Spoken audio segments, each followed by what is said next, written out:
नमस्कार, आपका स्वागत है इंडिया प्लस न्यूज़ में। इंडिया प्लस न्यूज़ की तरफ से एक सीरीज़ चलाई जा रही है अपना शहर।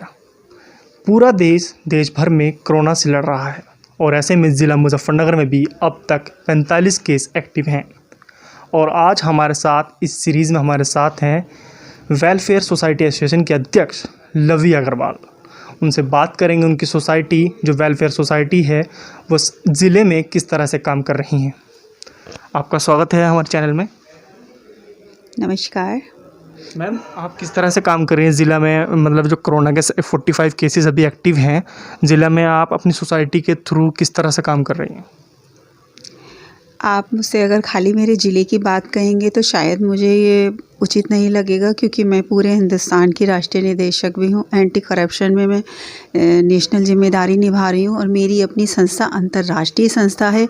तो खाली ज़िले की ही नहीं वरन मैं पूरे राष्ट्र के लिए चिंतित हूँ। और जब से ये महामारी का पता चला है तब से ही अपने स्तर से मैं हर तरह के समाज की सहायता के लिए, लोगों की सहायता के लिए हमारी पूरी संस्था प्रयासरत है।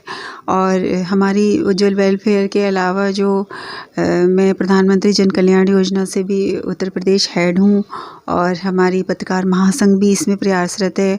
और जो हमारी anti corruption foundation of India है इसमें भी हम लगातार सब पूरी टीम मिलके हर तरीके से लोगों के काम आने का प्रयास कर रहे हैं। और मैं सबसे बड़ा मेरा प्रयास रहता है कि क्योंकि ईश्वर की सत्ता बहुत बड़ी होती है और मैं उसे सबसे ज़्यादा मानती हूँ, तो सबसे बड़ा मेरा प्रयास रहता है कि मैं लोगों को इस बात के लिए नित्य प्रतिदिन, चाहे वो फेसबुक हो चाहे व्हाट्सएप हो, उससे भी अवेयर करती रहती हूँ। और एक सवाल, कोरोना से आज जो अनलॉक लॉकडाउन है 1 जून से, अब जो रिस्ट्रिक्शन थे वो पूरी तरह से हटा दिए गए हैं, क्योंकि अब जो है ट्रांसपोर्टेशन भी चलेगा। अब पूरा तरह से इकोनॉमिक एक्टिविटी है वो शुरू हो गई है, क्योंकि जो कंटेनमेंट जोन हॉटस्पॉट एरिया उनमें अभी तक रिस्ट्रिक्शन है। लेकिन आज हमने देखा लोग बसों में जा रहे हैं, तो कैसे हम कोरोना से लड़ेंगे, कैसे हम सोशल डिस्टेंसिंग मेंटेन करेंगे और कैसे, क्योंकि अब भारत जो था 9वें नंबर पर था कोरोना की महामारी को लेकर, लेकिन अब भारत 7वें नंबर पर आ चुका है। तो हम कोरोना से कैसे लड़ेंगे, लोगों को कैसे सोशल डिस्टेंसिंग के लिए जागरूक करेंगे? बात यह है कि लॉकडाउन के चलते लोगों को बहुत ज़्यादा परेशानी हो रही थी अपनी जीविका यापन के लिए। जो लोग रोज़ के कमाने वाले हैं और काफ़ी जो लोग शिक्षक लोग भी और मंदिर के पुजारी लोग भी, मेरे पास नित्य प्रतिदिन कॉल आती है उन लोगों की कि मैडम हमारी सहायता कर दीजिए। तो कहीं मैं राशन पहुंचाती हूँ तो कहीं मैं खाने का इंतज़ाम करवाती हूँ। तो उन लोगों की समस्याओं को देखते हुए और भी बहुत सारे जो डेली रोज़गार बेसिस पे जिनकी जीवन यापिका चलती है, उनकी वजह से हमारी सरकार मजबूर है कि वो इस लॉकडाउन को खोले और लोग काम पर जाएं। लेकिन इसमें यही है कि लोगों को अपनी तरफ से ही खुद ये प्रयास करना चाहिए कि वो कुछ सावधानियां ऐसी निरंतर बरतें कि जिससे ये कोरोना से बचा जाए और जिससे ये ज़्यादा व्यापक रूप ना ले। बिना मास्क के कहीं ना जाएं और अपने हाथ धोने के लिए सैनिटाइज का उपयोग निरंतर करते रहें। आप कैसे देखती हैं लॉकडाउन जब लगा था 25 मार्च को लगा था, आज हम 60 दिन से ऊपर हैं लॉकडाउन में और आंकड़े लगातार बढ़ रहे हैं। 1,80,000 आंकड़े भारत में हो चुके हैं और ऐसे में भारत कहाँ खड़ा है? 70,000 लोग इससे जूझ कर जीत चुके हैं, जंग जीत चुके हैं, लेकिन 5,000 लोगों की कोरोना की वजह से मौत हो चुकी है। तो आपको लगता है प्रधानमंत्री नरेंद्र मोदी ने, केंद्र की सरकार ने जो डिसीजन लिया था 25 मार्च को इम्पोज कर्फ्यू नेशन वाइड लगाने का, वो सही था? क्योंकि आंकड़े अब बढ़ते ही जा रहे हैं। बिल्कुल उचित निर्णय था उनका। लॉकडाउन की वजह से हमारे भारत में बहुत कम संख्या थी लोगों की कोरोना से प्रभावित होने की। वो तो सिर्फ मैंने जैसा अभी बताया, क्योंकि रोज़गार भी बहुत ज़रूरी है लोगों के लिए और हमारी भारत सरकार पूरी निरंतर सहायता कर रही है, स्वयंसेवी संस्थाएं भी सहायता कर रही हैं, हम सब लोग निरंतर लगे हुए हैं। उसके बावजूद भी क्योंकि लोगों को अपने परिवार का पालन पोषण करने के लिए आजीविका चाहिए और इस वजह से थोड़ी सी ढील देनी पड़ रही है। तो अगर इस वजह से आंकड़े बढ़ रहे हैं तो लोगों को सचेत होना होगा। लोग जो ज़रूरत है जिनको, वो ही घर से बाहर निकलें और पूरी सोशल डिस्टेंसिंग का पालन करते हुए अपना काम करें, अनावश्यक रूप से भीड़ ना लगाएं। मेरा ये निवेदन है कि जैसे कि लोगों की अपने आप आदत है कि एक की जगह 4 लोग जाते हैं और अनावश्यक रूप से बाज़ार में और संस्थानों पे भीड़ लगाते हैं, उससे बचें और एक ही व्यक्ति एक सामान के लिए जाए, 4 लोग 4 बार घर से बाहर ना निकले। मेरा ये सबसे 8 तारीख से धार्मिक स्थल खुल जाएंगे, गिरजाघर, मंदिर, मस्जिद। कैसे लोग सोशल डिस्टेंसिंग का पालन करेंगे 8 तारीख से देश भर में, जो कि अब धार्मिक स्थल खोलने की सरकार योजना बना रही है? तो ऐसे में आप कैसे देखते हैं वहाँ पे सोशल डिस्टेंसिंग कैसे मेंटेन होगी?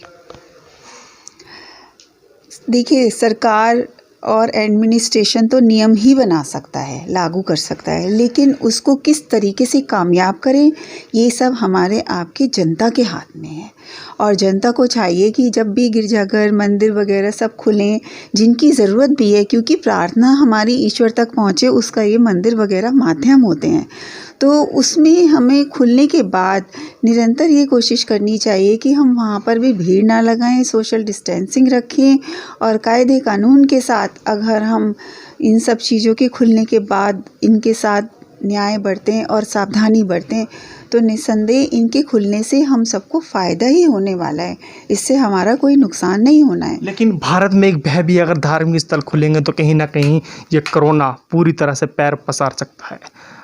देखने को मिल रहा है पूरी तरह से भारत में जिस तरह से कोरोना लगातार बढ़ रहा है। हमने ये भी देखा है यूरोप की कंट्रियों में, चाहे वो स्पेन हो या इटली हो या अमेरिका हो, उन्होंने लॉकडाउन जब लगाया है जब वहाँ पर केस कम से कम देखने को मिल रहे हैं। लेकिन भारत में लगातार जो कि इजाफा हो रहा है, यहाँ तक कि दिल्ली में भी 7,000 केस रिपोर्ट हुए हैं पिछले हफ्ते शुक्रवार को। ये अत्यंत खेदजनक विषय है कि भारत में भी इतने व्यापक स्तर पे ये कोरोना बढ़ गया और इस तरीके की समस्याएं हमारे मुजफ्फरनगर में भी केस आया और हमारे यहाँ के डॉक्टर्स तक को क्वारंटाइन होना पड़ा, तो बड़ा कष्टजनक विषय है। लेकिन एक बार एक किसी व्यक्ति की वजह से या पर्टिकुलर कुछ लोगों की वजह से हम पूरे समाज को अगर ये चाहें कि हम उस समाज को पीड़ित रखें, क्योंकि बहुत लोग, पुजारी लोग भी मेरे पास ही आए दिन फ़ोन करते हैं कि मैडम हम कहाँ से खाएं, कैसे खाएं। एक पुजारिन का फ़ोन मेरे पास आया था, वो बहुत रो रही थी, 3 बेटियां थी उसके और वो कुछ नहीं कर पा रही थी, उनका खिलाने पिलाने का भी उसके पास साधन नहीं था। तो इन सब चीज़ों को देखते हुए अगर हम मंदिर को खोलेंगे तो पुजारी की भी आय होगी और लोगों को भगवान तक अपनी प्रार्थना पहुँचाने का भी मौका मिलेगा। आपने ये तो मान लिया कि भारत इस महामारी के दौरान एक भूखमरी से जूझ रहा है और इसी के साथ 12 करोड़ लोग जो कि बेरोज़गार हो चुके हैं भारत में। अब हालात भारत के बद से बदतर हो जा रहे हैं। अब देखना होगा 60 दिन के बाद सरकार क्या नियम बनाती है। लेकिन रोज़गार को लेकर आपका सरकार से क्या सवाल है और क्या योजना सरकार को बनानी चाहिए जिससे हमारी जो इकोनॉमी है वो रिवाइव हो, एक तरह से दोबारा जो इकोनॉमी की कमर टूट चुकी है पूरी तरह से वो पटरी पर कैसे लौटेगी? मेरा ये मानना है कि जैसे कुछ लोग लगातार ये कहते हैं कि सीधे पैसे से ही मदद कर दी जाए, एक एग्ज़ाम्पल के तौर पे, लेकिन अगर हम किसी को सीधा पैसा दे देते हैं तो वो उसका मिसयूज़ भी कर सकता है। और क्योंकि एक बार किसी को पैसा दिया, उसने लगा दिया, वो खर्च हो गया और वो फिर ख़त्म हो गया। उसकी जगह हमें ये चाहिए कि हम उसको थोड़ा सा ब्याज के ऊपर एक उसको निश्चित अवधि के लिए वो पैसा दें और वो उससे अपना उद्योग लगाए, और जब वो उसमें कामयाब हो जाए तो वो पैसा फिर किसी और के काम में आए। इस चेन को अगर हम बनाएं और हम सबको छोटे छोटे उद्योग लगाने के लिए प्रेरित करें और काम करने के लिए और मेहनत करने के लिए प्रेरित करें, तो उस मेहनत से अगर जो कामयाबी मिलेगी उससे धीरे धीरे लघु उद्योगों को भी बढ़ावा मिलेगा। और उसके बाद भारत में जो हमारी बेरोज़गारी की संख्या आई है, तो ज़रूरी नहीं है कि एक साथ सबको सारी कंपनियां रोज़गार ही दे सकें। ये लघु उद्योग भी लोगों को सहायता करेंगे और आगे जाके भारत की भी उन्नति निश्चित तौर पे इससे हो सकेगी। देश के अंदर महामारी का दौर जारी है। भारत में अभी तक 1,81,000 कोरोना के मरीज़ हैं। लगभग 70,000 लोग ठीक हो चुके हैं, लेकिन मौत का आंकड़ा 5,000 के आसपास पहुंच चुका है। ये काफ़ी चिंतनीय है, क्योंकि हमने यूरोप कंट्रियों में देखा है जब लॉकडाउन जब लगा था, जब आंकड़े कम नज़र आ रहे थे, लेकिन भारत में प्रतिदिन कोरोना के आंकड़े बढ़ते जा रहे हैं। और वेलफेयर सोसाइटी के एसोसिएशन अध्यक्ष नारिमन लवी अग्रवाल ने बताया कि कैसे ज़िले के अंदर वो अपनी सोसाइटी के द्वारा सामाजिक कार्य कर रही हैं। उनका मानना है अगर धार्मिक स्थल खुलेंगे तो पुजारी जो धर्मगुरु हैं उनकी भी कमाई का ज़रिया बनेगा, और सोशल डिस्टेंसिंग के लिए हमें खुद से पहल करनी पड़ेगी, क्योंकि सरकार नियम बनाती है लेकिन पालन करना हमारा काम है। लागू सरकार करती है लेकिन पालन करना हमारा काम है। मुजफ्फरनगर में अभी तक 45 केस हैं और लगभग 24 से 25 लोग ठीक भी हो चुके हैं अभी तक। हालांकि मुजफ्फरनगर में कोरोना से कोई मौत का मामला सामने नहीं आया है। मैं तंजीम राणा, वीडियो जर्नलिस्ट तनवीर के साथ, India plus news, Muzaffarnagar. India plus news, सिर्फ वही जो सही।